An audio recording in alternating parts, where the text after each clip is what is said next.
Good day Pilipinas! Ngayon may exciting tayong gagawin. Ang unboxing ng bagong Infinix Note 50 Pro Plus. Isa itong budget-friendly smartphone na may 120Hz display, 50 megapixels main camera at fast charging. Now, let's do the unboxing tech. Pagbukas natin, unang makikita ang protective packaging. O di ba ang ganda ng box?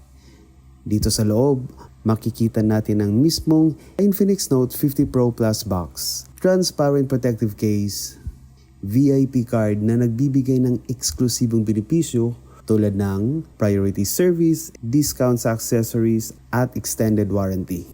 Meron ding user manual at warranty card, SIM ejector tool, 100 watts fast charger at panguli ang USB-C cable. Ito na, Infinix Note 50 Pro Plus. Solid ang build, premium looking ang texture, at medyo lightweight sa kamay. Dito sa likod makikita natin ang dual camera setup at sa harap may punch hole display na mukhang promising. Kung pagmamasdan naman natin ang kulay, ang enchanted purple ng Infinix Note 50 Pro Plus ay isang kulay na may kakaibang aesthetic. Hindi lang ito basta purple, kundi may metallic at gradient finish na nagbibigay premium at futuristic na vibe. Mukhang bagay ito sa mga mahilig sa sophisticated yet bold designs. Pasok na ba ito sa aesthetic mo?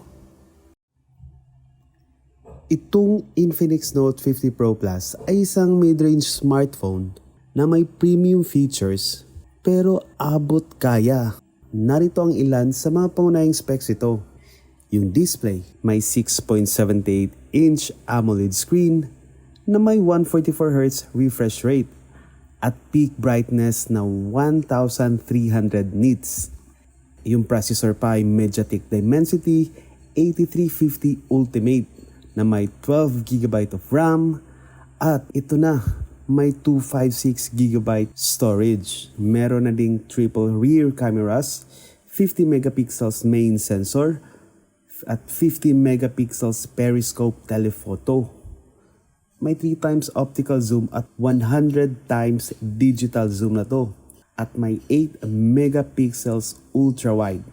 Sa battery, may 5,200 mAh silicon carbon na may 100 watts wired charging at 50 watts wireless mag charge. Yung audio naman ay stereo speakers tuned by JBL. So that means high resolution sa audio at high resolution na din sa wireless audio.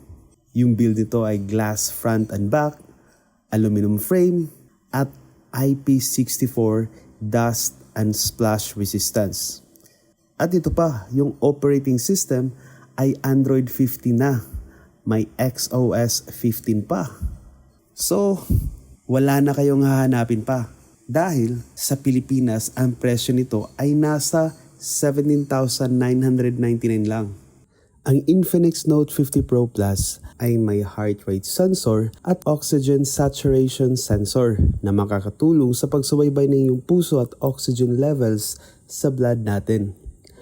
Ang mga sensor na ito ay integrated lamang sa likod lang katabi ng main cameras, kaya maaari mong sukatin ang iyong heart rate sa pamamagitan ng paglagay ng daliri sa mismong sensor sa likod. Bagamat hindi ito kapalit ng medical grade devices, maganda itong feature para sa quick health monitoring.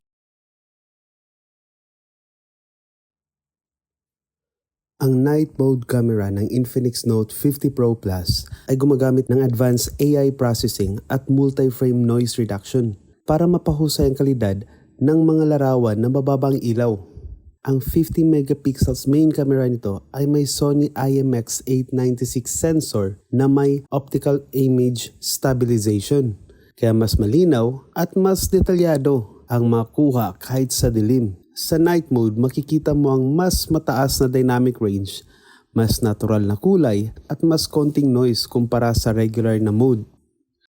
Mukhang solid na choice ito para sa gaming at photography. So ayun, kumpleto ang laman ng box. Sa susunod, titingnan natin ang performance ito. Gaming, camera at battery life. Kung may tanong kayo, ilagay lang sa comments. Hanggang sa susunod na video, kita-kits!